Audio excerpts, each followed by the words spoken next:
খ্রিস্টানের আগে মা মেরি এবং তাদের দাবি অনুযায়ী নাউজুবিল্লাহ আল্লাহর সন্তান নাউজুবিল্লাহ ঈসা আলাইহিস সালাতু ওয়াস সালামকে আগে সন্তুষ্ট করতে চায়। কেননা তারা সবাই মানুষকে একটাই ভয় দেখায় যে তোমরা এত গুনাহগার, তোমরা সরাসরি আল্লাহর কাছে কিছু চাইতে পারবে না, আল্লাহর কাছে কিছু বলতে পারবে না, হুজুরের দোয়া লাগবে বা কোনো মূর্তির কোনো দেবদেবীর আশীর্বাদ লাগবে, বা নাউজুবিল্লাহ খ্রিস্টানদের দাবি অনুযায়ী ঈসা আলাইহিস সালাতু ওয়াস সালাম তোমাদের সকলের পাপের জিম্মেদারি নিয়ে শুলির কাষ্ঠে তিনি মারা গেছেন, অতএব তাকে সন্তুষ্ট করলেই তোমার পাপ মুক্ত হয়ে যাবে, নাউজুবিল্লাহ। তাহলে এই প্রত্যেকটা বিশ্বাসের ভিত্তি দাঁড়িয়ে আছে কি? মানুষকে ভয় দেখানো। এই মর্মে ভয় দেখানো যে মানুষ এত পাপী এবং আল্লাহর থেকে এত দূরে যে তারা আল্লাহর সাথে সরাসরি কিছু চাইতেও পারবে না, বলতেও পারবে না। পারবে কারা? যারা আল্লাহর খুব কাছের এবং খুব নিকটের। আর এই জায়গাতে ইসলাম সরাসরি আঘাত করেছে। যেমন আরেক আয়াতে আল্লাহ সুবহানাহু ওয়া তাআলা বলতেছেন, তার নবীকে বলতে বলছেন, ওয়াকুলিল হামদুলিল্লাহিল্লাযী লাম ইয়াত্তাখিয ওয়ালাদা ওয়া লাম ইয়াকুল লাহু শারীকুন ফিল মুলক ওয়া লাম ইয়াকুল লাহু ওয়ালিয়্যুম মিনায-যুলম। হে আল্লাহর নবী, আপনি বলুন, সেই সত্তার প্রশংসা করছি যেই সত্তার কোনো সন্তান নাই। বলেন আল্লাহর প্রশংসা, আলহামদুলিল্লাহ, যে আল্লাহর কোনো সন্তান নেই। আমি আল্লাহর শুকরিয়া আদায় করছি যে আল্লাহর কোনো শরীক নাই। আমি আল্লাহর শুকরিয়া আদায় করছি যে আল্লাহ সুবহানাহু ওয়া তাআলার অধীনস্থ নিকটবর্তী কোনো পিএস চেলা চামচা নাই। এই জন্য আল্লাহর শুকরিয়া আদায় করছি। কেন বলেন তো? যদি আল্লাহর সন্তান থাকতো, যদি আল্লাহর শরীক থাকতো রাষ্ট্রের রাজত্বে, যদি আল্লাহর আউলিয়্যুম মিনায-যুলম অধীনস্থ চেলা চামচা থাকতো, তাহলে আমরা বান্দারা কোন বিপদে পড়তাম।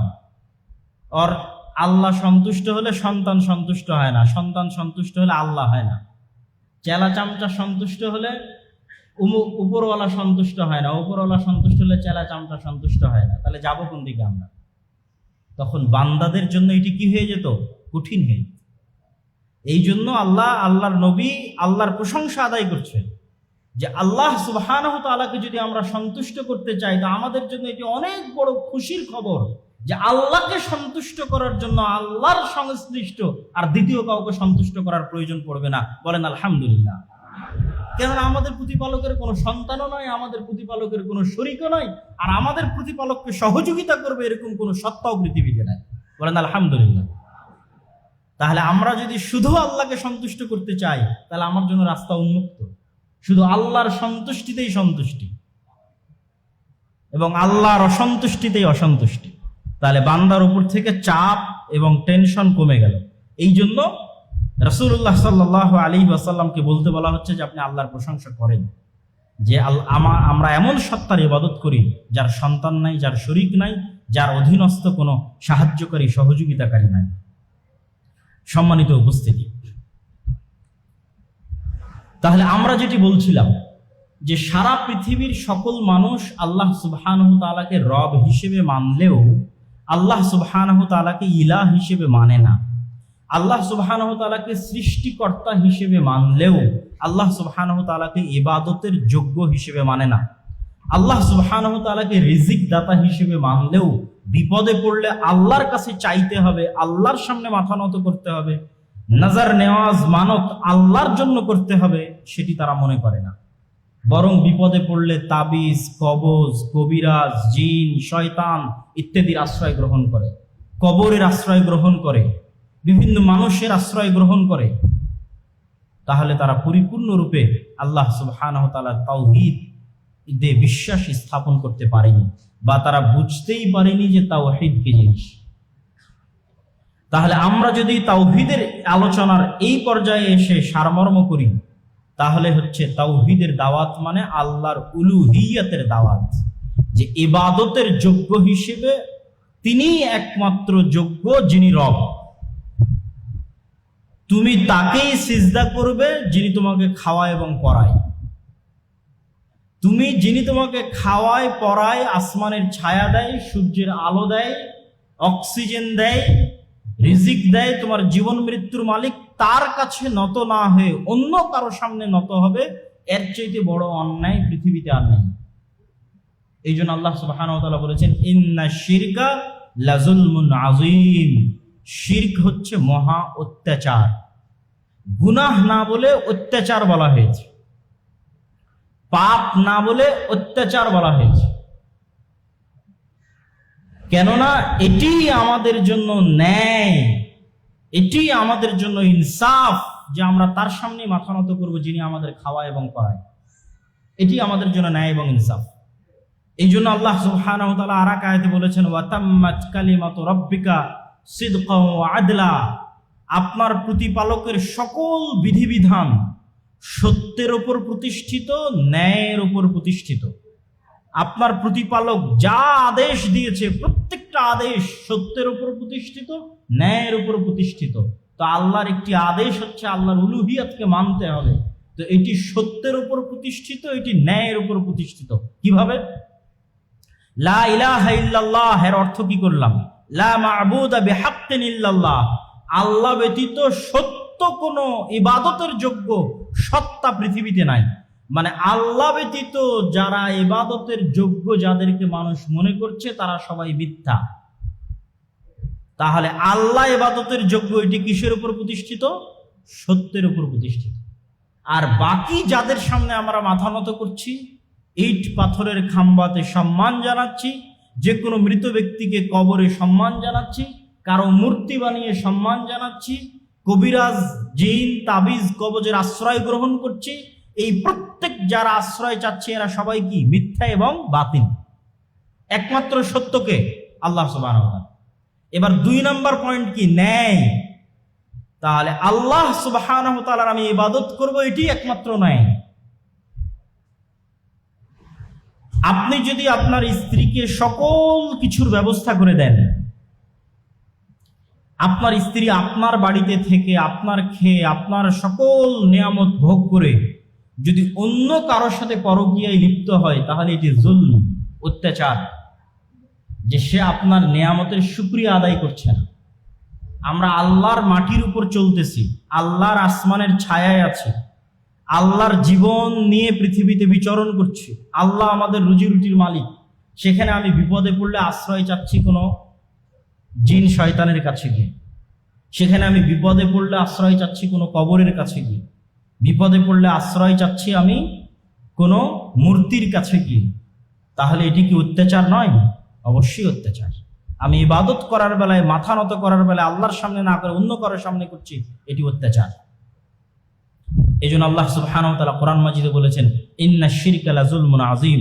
আর এই জন্য আরো এক আয়াতে আল্লাহ সুবহানাহু ওয়া তাআলা বলেছেন, ওমা ইউমিনু আকসারুহুম বিল্লাহ ইল্লা ওয়া হুম মুশরিকুন।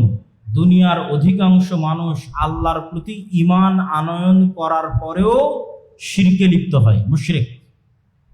তো আল্লাহর প্রতি ঈমান কোনটা? ওই যে আল্লাহকে রব হিসেবে মানে, আল্লাহকে সৃষ্টিকর্তা হিসেবে মানে, কিন্তু তারপরেও শিরকে লিপ্ত হয়, মানে আল্লাহর উলুহিয়াতটা বুঝে না, ইলাহ কি এটি বুঝে না। সম্মানিত উপস্থিতি, আল্লাহ সুবহানাহু ওয়া তাআলার এই উলুহিয়াত, এই তাওহীদ এবং এই শিরক মুক্ত জীবন কোরআন মাজিদের পরতে পরতে আল্লাহ সুবহানাহু ওয়া তাআলা তুলে ধরেছেন। যেমন আমরা যদি শুধু সূরা ফাতিহাকে সামনে রাখি, তো সূরা ফাতিহার মধ্যেও আল্লাহ তুলে ধরেছেন কিভাবে? ইয়্যাকা না'বুদু ওয়া ইয়্যাকা নাস্তাঈন। এই আয়াতটি হচ্ছে তাওহীদের আয়াত, শিরক মুক্ত থাকার আয়াত। এই আয়াতটি যদি এভাবে বলা হতো যে না'বুদুকা ওয়া নাস্তাঈনুকা, হে আল্লাহ আপনার ইবাদত করি, আপনার কাছে সাহায্য চাই, এই কথা শতজনকে বলা যায়। আজকে আমার পূর্বে যিনি আলোচনা করে গেছে, আপনি তাকেও বলতে পারবেন, শায়েখ আমি আপনার বক্তব্য শুনে আপনাকে ভালোবাসি। আপনি আমাকেও বলতে পারবেন, শায়েখ আমি আপনাকে ভালোবাসি, আপনার বক্তব্য শুনি। কিন্তু এই বাক্যটা আপনি একজন ছাড়া দ্বিতীয় কাউকে বলতে পারবেন না। সেটি কি? আমি শুধু আপনারই বক্তব্য শুনি, আপনাকেই ভালোবাসি, অন্য কারোটা শুনি না, অন্য কাউকে ভালোবাসি না। এই বাক্যটা কি একজন ব্যতীত দ্বিতীয় কাউকে বলা সম্ভব? সম্ভব না। দ্বিতীয় কাউকে বললে সেটা মিথ্যা হবে। ইয়্যাকা না'বুদু ওয়া ইয়্যাকা নাস্তাঈন যখন বললেন, তখন অর্থ দাঁড়ালো এটি যে হে আল্লাহ, আমরা শুধু আপনারই ইবাদত করি, আর কারো করি না, শুধু আপনার নিকটে সাহায্য চাই, আর কারো কাছে চাই না। তাহলে এই আয়াত তখনই মিথ্যা হয়ে যাবে যখন আপনি মিথ্যা কোনো কিছুর আশ্রয় গ্রহণ করবেন, তখন এই আয়াত বাতিল, মিথ্যা।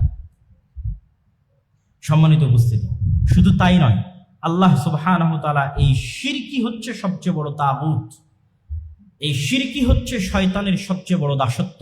এই জন্য আল্লাহ সুবহানাহু ওয়া তাআলা কোরআন মাজিদে যখনই তার নিজের আনুগত্যের কথা এবং শয়তানের কথা, যা বহু বক্তব্যে আমি শয়তানের উপর লম্বা বিস্তারিত আলোচনা তুলে ধরেছি, কিন্তু যখনই আল্লাহ সুবহানাহু ওয়া তাআলা তার আনুগত্যের কথা বলেছেন, তখনই আল্লাহ সুবহানাহু ওয়া তাআলা তার বিপরীতে শিরকের কথা বলেছেন, অথবা তার আনুগত্যের কথা বললে শয়তানের আনুগত্য থেকে বেঁচে থাকতে বলেছেন, তাগুতের আনুগত্য থেকে বেঁচে থাকতে বলেছেন। যেমন দুই একটা আয়াত আপনাদের শোনাই।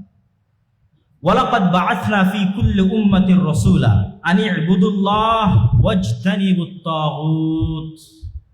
প্রত্যেক উম্মতের মধ্যে একজন করে রাসূল পাঠিয়েছি, আর প্রত্যেক রাসূলের কাছে একটি দাওয়াত পৌঁছে দিয়েছি, ইবাদত হবে আল্লাহর, পরিত্যাগ করতে হবে তাগুতকে। মানে আল্লাহর ইবাদতের বিপরীতে যা হয় তার সবই শয়তানের ইবাদত, তার সবই শয়তানের দাসত্ব।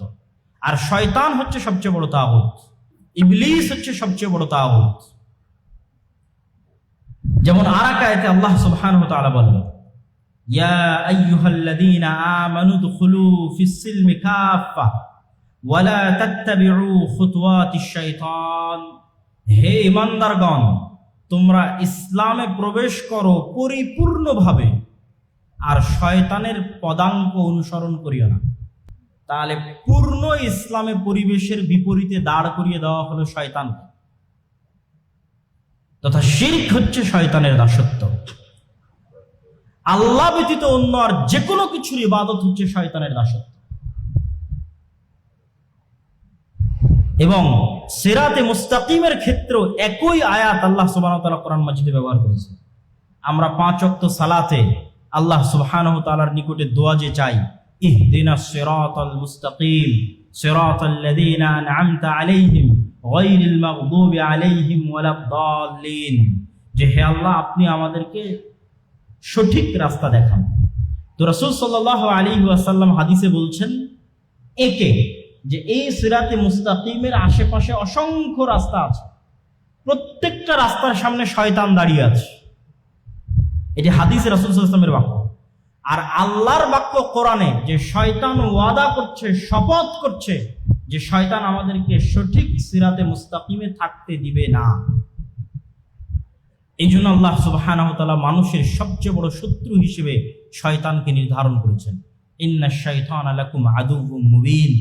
আমাদের প্রকাশ্য শত্রু হিসেবে যারা আমাদের গীবত করে, অপবাদ দেয়, হত্যা করে, মারে, তাদেরকে আল্লাহ সুবহানাহু ওয়া তাআলা নির্ধারণ করেননি, তাকে নির্ধারণ করেছেন যে শয়তান, যে আমাকে জাহান্নামে নিয়ে যেতে চায়। সম্মানিত উপস্থিতি, তাহলে এই শিরক এবং এই তাওহীদের আলোচনার যদি আমরা সারমর্ম করি, তাহলে কি দাঁড়ালো? যে আল্লাহ সুবহানাহু ওয়া তাআলার একচ্ছত্র একক ইবাদত হচ্ছে তাওহীদ, আর আল্লাহ সুবহানাহু ওয়া তাআলা ব্যতীত আর যে কোনো কিছুর ইবাদত হচ্ছে শয়তানের আনুগত্য, আর সেটি হচ্ছে শিরক। আর যখনই আপনি শয়তানের আনুগত্য করবেন, শিরক করবেন, তখন আপনি আল্লাহর বিরুদ্ধে বিদ্রোহ করছেন। আর যখনই আপনি আল্লাহর বিরুদ্ধে বিদ্রোহ করছেন, তখন আল্লাহ আপনার সকল গুনাহ ক্ষমা করলেও শিরকের গুনাহ ক্ষমা করবেন না। ইন্নাল্লাহা লা ইয়াগফিরু আন ইউশরিকা বিহি ওয়া ইয়াগফিরু মা দুনা যালিকা লিমান ইয়াশা। এটি হচ্ছে শিরকের সবচেয়ে বড় ভয়াবহতা। শিরকের ভয়াবহতা দুটি, সবচেয়ে বড় ভয়াবহতা দুটি। এক, যেটা আগে পার হয়ে গেছে, যে নবীরা পর্যন্ত যদি শিরক করে সব আমল ধ্বংস হয়ে যায়। মুহাম্মদ সাল্লাল্লাহু আলাইহি ওয়াসাল্লাম পর্যন্ত যদি শিরক করে সব আমল বাতিল হয়ে যায়। তাহলে আমরা কি? আমরা যদি শিরকে লিপ্ত হই, তাহলে আমাদের আমলের কোনো অস্তিত্ব নাই। আর দ্বিতীয় ভয়াবহতা শিরকের হচ্ছে সব গুনাহ ক্ষমার যোগ্য, কিন্তু শিরকের গুনাহ ক্ষমার যোগ্য নয়। এখান থেকে আবার ভুল বুঝিয়েন না যে দুনিয়াতে ক্ষমার যোগ্য নয়, শ্বাস থাকা পর্যন্ত সব গুনাহ ক্ষমার যোগ্য। এই যে ক্ষমার যোগ্য নয়, এই কথাটা বলা হচ্ছে এটা কিয়ামতের মাঠে। এটা আপনাদেরকে একটু খুলে বলার দরকার আছে, নাহলে বুঝবেন না। রাসূলুল্লাহ সাল্লাল্লাহু আলাইহি ওয়াসাল্লাম বলেন, ইন্না শাফাআতি লি আহলিল কাবাইর মিন উম্মতি। কিয়ামতের মাঠে আমার শাফাত আমার উম্মতের কবিরা গুনাহগারদের প্রাপ্য হক। কিয়ামতের মাঠে আমার উম্মতের যারা কবিরা গুনাহগার আছে তারা আমার শাফাত পাবে, তবে তারা শাফাত থেকে বঞ্চিত হবে যাদেরকে কোরআন আটকিয়ে দিবে। কোরআন কাকে আটকিয়ে দিয়েছে? কোরআন এদেরকে আটকিয়ে দিয়েছে। ইন্নাল্লাহা লা ইয়াগফিরু আন ইউশরিকা বিহি ওয়া ইয়াগফিরু মা দুনা যালিকা লিমান ইয়াশা। আল্লাহ সব গুনাহ ক্ষমার রাস্তা উন্মুক্ত রাখবেন, কিয়ামতের মাঠে শুধু শিরকের গুনাহ ক্ষমা হওয়ার রাস্তা উন্মুক্ত রাখবেন না। কিন্তু যতক্ষণ আমাদের নিঃশ্বাস আছে ততক্ষণ সকল গুনাহ ক্ষমার যোগ্য। যত সাহাবী মুসলিম হয়েছে তারা তো আগে মুশরিকই ছিল, মুশরিক থেকেই তো মুসলিম হয়েছে। তো যখনই আপনি ইসলাম গ্রহণ করছেন তখন আপনার আগের সবকিছু বাতিল। ঠিক আমরাও যদি কোনো শিরকে লিপ্ত হয়ে থাকি বা ভবিষ্যতে লিপ্ত হই, আর যদি শ্বাস থাকে, তাহলে অন্য কোনো গুনাহ থেকে তওবা করার সুযোগ হোক অথবা না হোক, শিরকের গুনাহ থেকে তওবা অবশ্যই হতে হবে। কেননা রাসূলুল্লাহ সাল্লাল্লাহু আলাইহি ওয়াসাল্লাম বলেছেন, মান মাতা ওয়ালাম ইউশরিক বিল্লাহ, যে ব্যক্তি মৃত্যুবরণ করলো এমত অবস্থায় যে তার ঘাড়ে শিরকের গুনাহ নাই, সে একদিন আগে হোক একদিন পরে হোক জান্নাতে যাবেই যাবে ইনশাআল্লাহ। আর যে ব্যক্তি মৃত্যুবরণ করলো এমন অবস্থায় যে তার ঘাড়ে শিরকের গুনাহ আছে, তার জন্য জান্নাত চিরস্থায়ীভাবে হারাম। কিয়ামতের মাঠে তার গুনাহ ক্ষমা হওয়ার কোনো রাস্তা নাই। আমরা আর যত গুনাহ করছি না, এই গুনাহগুলো যদি আমরা ক্ষমা চাওয়া অবশ্যই উচিত, কিন্তু কোনো কোনো মানুষ যদি ক্ষমা নাও চায়, ভুলে যায়, সব গুনাহ হয়তো ক্ষমা চাইতে পারেনি, তারপরেও কিয়ামতের মাঠে ক্ষমা হয়ে যেতে পারে, তারপরেও হতে পারে। অসংখ্য হাদিস আছে তার প্রমাণ। যেমন আমি বহু গুনাহ করেছি, কিন্তু আমি আর এক ভাইয়ের দোষ ত্রুটি গোপন রেখেছি। মান সাতারা মুসলিমান সাতারাহুল্লাহু ইয়াউমাল কিয়ামা। তো কিয়ামতের মাঠে আল্লাহ বিচার করার জন্য আমাকে কাছে ডাকবেন, বলবেন দেখো এই এই গুনাহগুলো তুমি করনি। বলে হ্যাঁ আল্লাহ, এই গুনাহগুলো আমি করেছি। তো বলে দুনিয়াতে তোমার এই গুনাহগুলো আমি গোপন রেখেছিলাম, আজ কিয়ামতের মাঠেও গোপন রেখে দিলাম। বলেন আল্লাহু আকবার। তাহলে আপনি ক্ষমা না চাইতেও আল্লাহ সুবহানাহু ওয়া তাআলা কিয়ামতের মাঠে ক্ষমা করে দিতে পারে। আপনি ক্ষমা না চাইতেও আপনি মুহাম্মদ সাল্লাল্লাহু আলাইহি সাল্লামের শাফাত পেয়ে যেতে পারেন। কিন্তু এই যে যতগুলো অপশন আছে কিয়ামতের মাঠে, এই সব অপশনগুলো বন্ধ হয়ে যাবে কোথায় গিয়ে? বলেন, একটু জোরে বলেন, কোথায় গিয়ে বন্ধ হয়ে যাবে? শিরকে গিয়ে বন্ধ হয়ে যাবে। আল্লাহ সুবহানাহু ওয়া তাআলা স্বেচ্ছায় ক্ষমা করে দিবেন, সেটাও শিরকে গিয়ে বন্ধ হয়ে যাবে। মুহাম্মদ সাল্লাল্লাহু আলাইহি সাল্লাম শাফাত করবেন, সেটিও শিরকে গিয়ে বন্ধ হয়ে যাবে। তাহলে ন্যূনতম আমাদেরকে পৃথিবী থেকে কি মুক্ত অবস্থায় বিদায় নেওয়া উচিত? শিরক মুক্ত অবস্থায় বিদায় নেওয়া উচিত। ন্যূনতম আলাল আকাল কিছুই যদি না করতে পারি, অন্তত শিরক যেন আমাদের দ্বারা না হয়। বলেন আল্লাহুম্মা আমিন। সম্মানিত উপস্থিতি, আমরা শিরক এবং তাওহীদের এই যে গুরুত্বপূর্ণ আলোচনা আপনাদের সামনে তুলে ধরছিলাম, এই শিরককে আরো স্পষ্টভাবে বুঝার জন্য, আরো পরিষ্কারভাবে বুঝার জন্য আল্লাহ সুবহানাহু ওয়া তাআলার গুণাবলী সম্পর্কে জ্ঞান জরুরি, ফরজ। না হলে আপনি শিরক থেকে বাঁচতেও পারবেন না, আপনি শিরক থেকে মুক্তও হতে পারবেন। শিরক থেকে মুক্ত হতে চাইলে, বাঁচতে চাইলে আল্লাহর গুণের উপর জ্ঞান লাগে। আজ জুমার সালাতের পর, গতকালকে জুমার সালাতের পর একজন জিজ্ঞেস করছে যে তার বাচ্চাকে শয়তান ডিস্টার্ব করে, শয়তানি ধরেছে। তো উনি বিভিন্ন কালো জাদু বা ইত্যাদি তাবিজ বা ইত্যাদি বিভিন্ন কিছু তিনি আশ্রয় নিতে চান। তার অন্তর আল্লাহ সুবহানাহু ওয়া তাআলার গুণ সম্পর্কে অজ্ঞ। যদি আল্লাহ সুবহানাহু ওয়া তাআলার গুণ সম্পর্কে সে জানতো এবং তার কনফিডেন্স থাকতো আল্লাহর গুণের উপর, তাহলে শিরক মুক্ত থাকা তার জন্য সহজ হতো। এই জন্য দেখবেন যে আয়াতগুলো আল্লাহর গুণাবলী সম্বলিত, এই আয়াতগুলো পৃথিবীর সবচেয়ে পাওয়ারফুল আয়াত।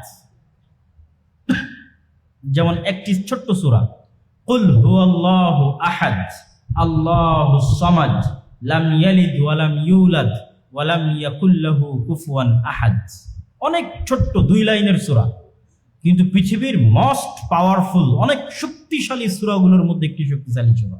কত শক্তিশালী? কত শক্তিশালী যে সূরা ইখলাস একবার পাঠ করলে তা'দিলু সুলুসাল কোরআন, পবিত্র কোরআন 3 ভাগের 1 ভাগ পাঠ করার সমান নেকি পাওয়া যায়। তার মানে সূরা ইখলাস 3 বার পাঠ করলে পুরো কোরআন একবার শেষ করার সমান নেকি পাওয়া যায়। অথচ সূরা ইখলাসের মধ্যে সালাত, সিয়াম, হজ, যাকাত কোনো আদেশ নিষেধ নাই। কি আছে? শুধু মহান সত্তার গুণ আছে। কুল হুয়াল্লাহু আহাদ, বলো সেই মহান সত্তা একক এবং অদ্বিতীয়। আল্লাহুস সামাদ, তিনি এমন সত্তা যে তিনি যেমন নিজে কারো মুখাপেক্ষী নন, তেমনি পুরো পৃথিবী তার মুখাপেক্ষী। আস-সামাদের দুটো অর্থ, এক, তিনি কারো মুখাপেক্ষী নন, দুই, সারা পৃথিবী তার মুখাপেক্ষী।